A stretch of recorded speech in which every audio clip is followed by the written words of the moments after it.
Mark's mind buzzed with possibilities, fueled by the tantalizing thought of recovering the alien gizmos hidden somewhere in the forest. The idea of their potential, what they could do, what secrets they might hold, was too irresistible to ignore. He couldn't let this opportunity slip away, even if it meant sneaking out on his own and taking risks that might land him in trouble. Sitting at his desk, he sketched out crude designs for his transportation device on a blank notebook page. The gizmo could take care of the weight of the craft. He only needed something that could serve as a propulsion system. If he could modify things he already had, the gizmo could mimic some sort of airborne propulsion. The concept of swimming through the air was still wild to him, but he believed it was achievable. He just needed to refine the design. He could use a battery-operated fan, or perhaps he could use a lawnmower engine in combination with a big fan. The tricky part would be controlling the direction and speed. Otherwise, he'd risk spinning uncontrollably through the night sky. The thought of leaving without his parents knowing was nerve-wracking, but Mark saw it as a necessary part of his mission.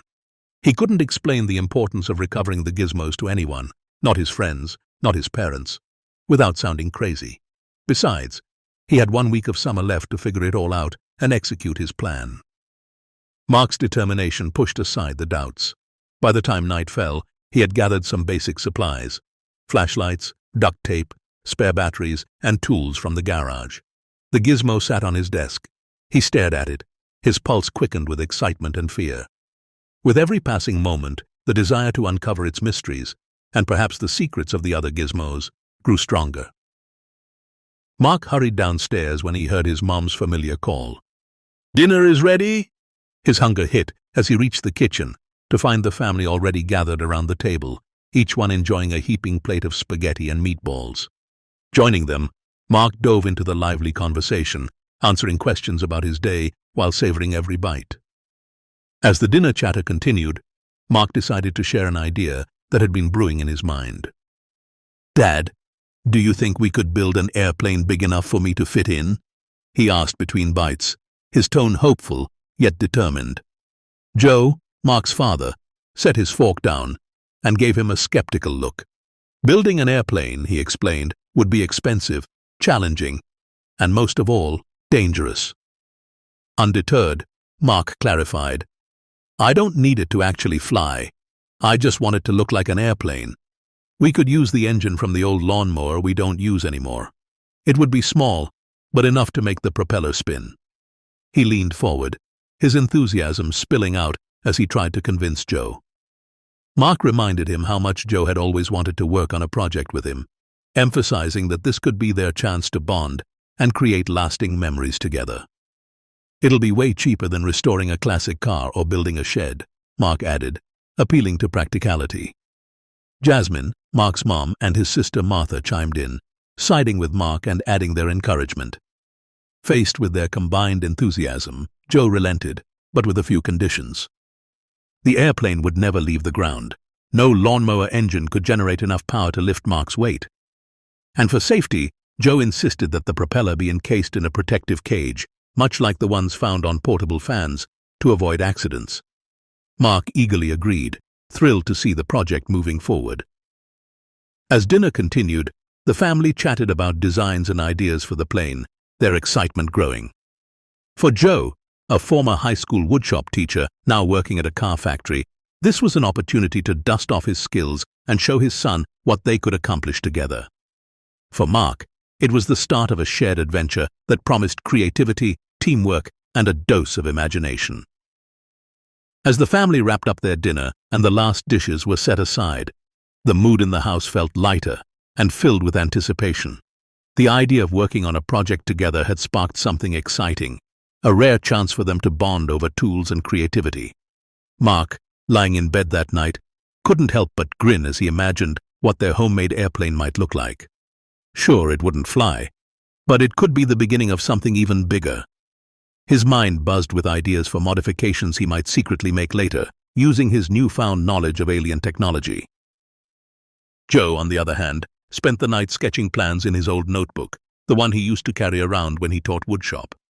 He flipped through past projects for inspiration, jotting down materials he'd need and making mental notes on how to safely construct the propeller. Jasmine and Martha, too, were quietly thrilled. Jasmine looked forward to seeing her husband and son working as a team, while Martha had already started planning how to decorate the plane once it was finished. By morning, the house was brimming with a quiet, shared enthusiasm. Boxes of old tools were dusted off, the lawnmower was hauled out from the back of the garage, and a trip to the hardware store was penciled in for later. It wasn't just a project anymore. It was the start of something unforgettable for the family. The family poured their hearts into the project, working together like a well-oiled machine. Joe took charge of measuring and tracing the shapes of the plywood, making sure every cut would fit just right. Meanwhile, Jasmine and Martha sat nearby, drawing out colorful designs to decorate the aircraft. They brainstormed everything from vibrant stripes to cartoon clouds that would make the plane look like it belonged in a movie. Mark focused on building the seat for the cockpit, using screws and fabric to make sure it was sturdy enough for him to sit in. The workshop buzzed with activity, laughter, and the occasional joke as they worked side by side. Joe couldn't remember the last time they had spent so much time together on something fun. It wasn't just about building a plane anymore. It was about creating memories. Every brushstroke, every nailed down felt special, and they soaked in every minute of the experience. By the end of the day, the airplane was complete. It stood proudly in the center of the garage, a combination of hard work and family creativity. Jasmine, who loved capturing every moment, had been snapping photos all day. From the first pencil sketch to the final screw, she made sure the whole process was documented. She even had everyone pose next to the finished plane like they had just built the world's greatest invention. Then came the big test. Joe explained how to start the lawnmower engine. "You have to squeeze the rubber pump a few times," he told Mark, "and then pull the cord quickly. The engine will roar to life." Mark followed the instructions, his hands trembling with excitement. As the engine sputtered and then started, the propeller began to spin, safely encased in its protective cage.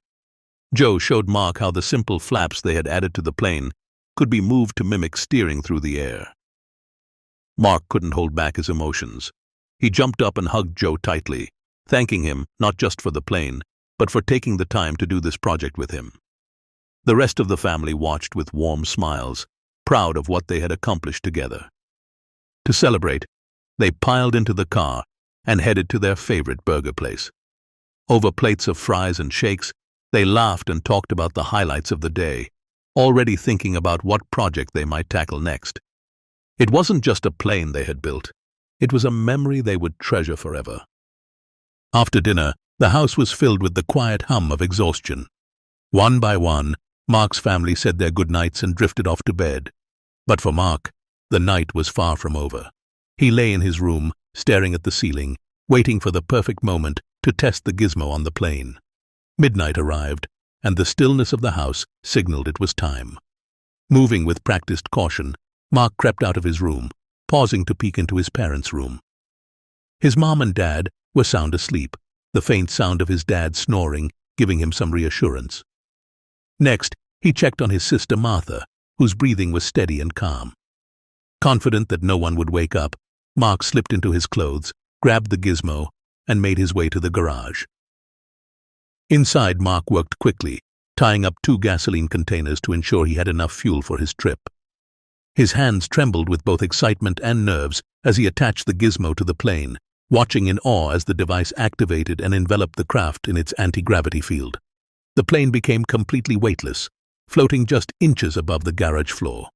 Mark grinned. This was it, his first chance to put everything to the test. Carefully, Mark guided the weightless plane out of the house, ensuring he didn't disturb the garage door or make any noise that might wake his family. The street was silent and empty, illuminated only by the faint glow of streetlights. He walked down the road, the plane hovering effortlessly above his head like a balloon until he reached the wide, dark expanse of the park. Mark climbed inside, fastening the seatbelt with shaking hands. To include himself in the anti-gravity field, he deactivated and reactivated the gizmo, feeling the subtle shift as the field expanded to cover both him and the plane. The moment arrived. Mark ignited the engine, the small lawnmower motor sputtering before roaring to life. The propeller began to spin, and slowly, Mark lifted off the ground, cruising through the air for the first time. His cell phone served as his only navigation tool, guiding him toward the camp's coordinates with its glowing map. The thrill of flight was exhilarating, but doubts nagged at the edges of his mind. What if the gizmo ran out of power? He hadn't considered that possibility. He tried to push the thought aside, focusing instead on completing his mission. Mark prayed silently, hoping the gizmo would hold out long enough to recover the lost alien devices. The fate of his adventure, and perhaps much more, rested in his hands. After what felt like an eternity, Mark finally reached the coordinates where his troop had set up camp days before. The familiar clearing greeted him, cloaked in darkness, but the sense of urgency in his chest pushed him forward. Carefully, Mark landed the plane and tucked it into the thickest patch of bushes he could find. He couldn't risk anyone, park rangers, campers, or even early hikers, stumbling upon his only means of transportation. The plane was his lifeline, and its discovery would ruin everything. With the gizmo in hand, Mark began retracing his steps, piecing together the path he had taken during his first encounter with the portal. It wasn't easy. The forest had changed subtly in the time since he last wandered through it, and every shadow seemed to shift as his flashlight moved. A few times, he stopped in frustration, questioning if he was heading in the right direction. But determination kept him going. Eventually, he found the clearing, the open space where the portal had appeared. Mark felt a rush of adrenaline as memories flooded back. This was it. Mark wasted no time, heading in the direction where he had last seen the gizmos roll away. His flashlight cut through the darkness as he searched the ground, moving quickly but thoroughly. The beam landed on something against a small rock at the bottom of a slight hill. His heart leapt as he approached. There they were, the two gizmos, still lying in the same spot. He crouched down and scooped them up, their surfaces cool and smooth in his hands. His curiosity begged him to inspect them immediately, but as he glanced at his watch, reality struck. It was already 4 a.m. Time was slipping away, and he had to get home before anyone noticed he was gone. With a resigned sigh, Mark slipped the gizmos into his backpack and hurried back to the bushes where his plane was hidden. Carefully, he pulled it out, reactivated the gizmo's anti-gravity field, and climbed in. As he ascended through the dark sky, his mind raced, not with the thrill of his discovery, but with a new challenge. The lawnmower engine was slow and inefficient, and Mark knew he couldn't rely on it for much longer. He pushed the plane as fast as it could go, silently vowing to replace the engine with something bigger and more powerful. The night wasn't over, but Mark felt the weight of the day's adventure pressing against him. The gizmos were now his responsibility, and with them came a host of new questions and dangers. But for now, his priority was to make it home undetected. There would be time to plan his next move. As the first rays of sunlight spilled across the horizon, Mark slipped back into the garage with as much care as he had taken earlier in the night. He repositioned the airplane exactly as it had been and tiptoed up to his bedroom, finally collapsing onto his bed. Exhaustion washed over him, but his excitement kept his mind racing until sleep finally claimed him. By the time breakfast rolled around, Mark struggled to drag himself out of bed. His eyes were heavy, and his movements sluggish as he stumbled into the bathroom to brush his teeth and splash cold water on his face. Downstairs, the aroma of freshly cooked eggs and pancakes filled the air, but the kitchen was alive with a different kind of energy. Jasmine was rushing around, preparing for Martha's friend's birthday party, while Mark quietly joined the family at the table. When Jasmine asked Mark if he was coming to the party, he seized the opportunity. "I think I'll stay home and work on the airplane some more," he said, trying to sound casual. Jasmine, busy with last-minute preparations, simply nodded and moved on with her tasks. Soon after breakfast, Martha left with her mom for the party, and Joe headed out to visit his brother, Uncle Morris, leaving Mark alone in the house. Mark leaned back in his chair and thought about Uncle Morris. He was the perfect person to trust with something as strange and extraordinary as the gizmos. Intelligent, discreet, and always open-minded, Morris shared Mark's fascination with sci-fi, often indulging in long conversations about theories and stories that stretched the boundaries of reality. But with Joe going to see Morris today, there was no way Mark could talk to him, at least not yet. For now, Mark decided to keep everything to himself and focus on inspecting the gizmos alone. Mark took the backpack containing the devices up to his room. He set everything out on his desk, his heart pounding with anticipation. The alien technology sat before him, enigmatic and pulsating faintly with energy. This was his moment, to unravel their secrets and understand the mysteries hidden within them. If Uncle Morris would join him in this discovery someday, it would be even better. But for now, the adventure was all his. As soon as everyone left, Mark locked himself in his bedroom, his mind racing with excitement. He pulled the first gizmo out of his backpack, examining its sleek alien design. Unlike the anti-gravity device, this one seemed less thrilling at first glance, but Mark was determined to uncover its secrets. It had only 2 buttons, and as he pressed the first one, the gizmo suddenly clung to his arm, as if it was magnetic, and his arm was made of metal. The sensation startled him, but the real surprise came when he pressed the second button. A shimmering distortion surrounded him, bending the light in such a way that his entire body vanished in an instant. He was invisible. Mark grinned, realizing the potential of this cloaking device. It was ingenious, perfect for aliens wanting to remain undetected while gathering specimens. His curiosity surged as he reached for the final gizmo, eager to discover its purpose. He tried to guess what it might do, something essential for alien expeditions. The first 2 gadgets made sense: anti-gravity to move heavy objects, invisibility to avoid detection. But what would a third device be for? Mark pressed its single button, and a holographic interface materialized above the device. Strange glyphs, alien in design, floated before his eyes. He hesitated, unsure of their meaning. What if pressing the wrong glyph activated something destructive? He needed space to test it properly. Taking the gizmo with him, Mark left the house and headed for a secluded ravine nearby. It was quiet, far from prying eyes, the perfect place for experimentation. He descended carefully and chose a hidden spot where he could see anyone approaching before they saw him. Activating the device, Mark selected one of the 7 glyphs. Instantly, a portal appeared beside him, its swirling colors vibrant, yet unfamiliar. Using a nearby branch, he cautiously poked the portal. It didn't react to the branch, so Mark gathered his courage and stepped through. On the other side, he found himself surrounded by dense vegetation, the calls of wildlife echoing in the humid air. At first he thought he might be on another planet, but the sight of monkeys fleeing from a stalking jaguar confirmed he was still on Earth, perhaps in the Amazon rainforest or somewhere in Asia. Mark quickly snapped several pictures before retreating through the portal, wary of attracting the jaguar's attention. He tested another glyph, watching as the first portal collapsed and a new one emerged. This one glowed a strange shade of blue. Stepping through, he immediately felt the biting chill of icy winds. He was somewhere frigid, likely the Arctic.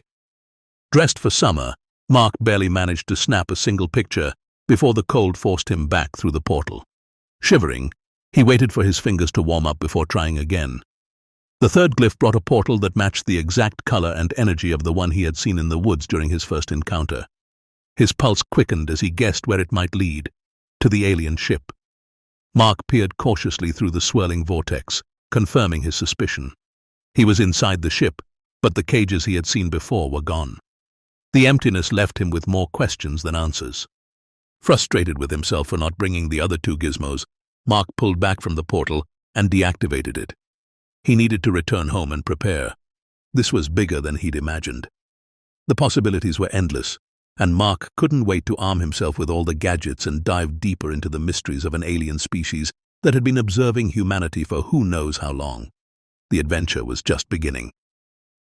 Mark hurried back to his home, rushed upstairs to his bedroom, and sat at his desk while contemplating his thoughts swirling in a chaotic storm. This wasn't just another adventure.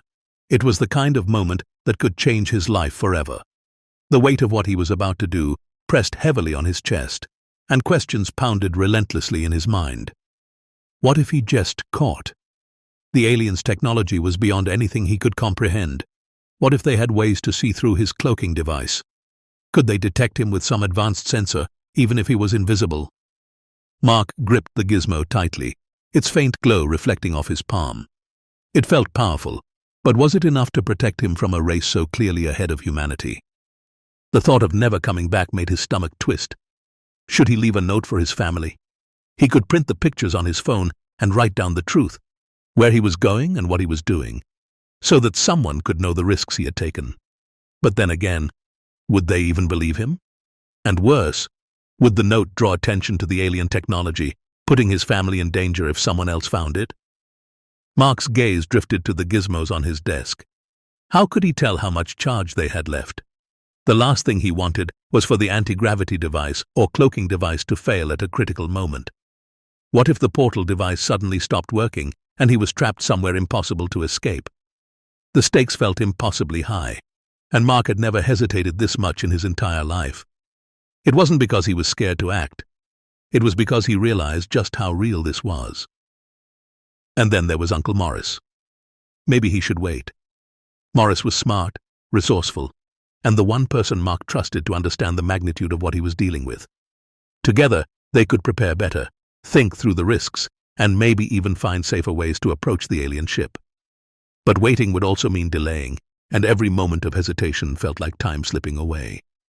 Time the aliens might use to take their technology, their secrets, and themselves beyond his reach forever. Mark let out a long breath and leaned back in his chair. The fear, the excitement, and the uncertainty blended into a strange and overwhelming mix. But deep down, he knew he had to decide soon. He had never been in a situation like this before, and he might never be again. As the first light of dawn peeked through his window, Mark resolved that whatever he chose, it would be a leap into the unknown, a journey into something much bigger than himself. Mark wrestled with the weight of his decision, the possibilities swirling through his mind like a storm. He knew he should feel lucky to have the alien gizmos he'd already uncovered. They were powerful tools that could change his life and possibly the world. The anti-gravity device alone could make him an asset to his country as a soldier or spy. The cloaking gizmo could help him become an elite emergency responder, saving lives with swift, invisible action. But deep down, Mark knew that wasn't who he was. His nature was rooted in adventure, in chasing the unknown, and what could be more thrilling than spying on an alien race secretly observing humanity? The idea of uncovering their technology and learning their secrets was a pull too strong to resist. Still, Mark couldn't shake the feeling that this adventure was too enormous to face on his own. He needed someone to share the secret with, someone he trusted, someone who could help him make sense of what was happening. That person was Uncle Morris, his father's younger brother.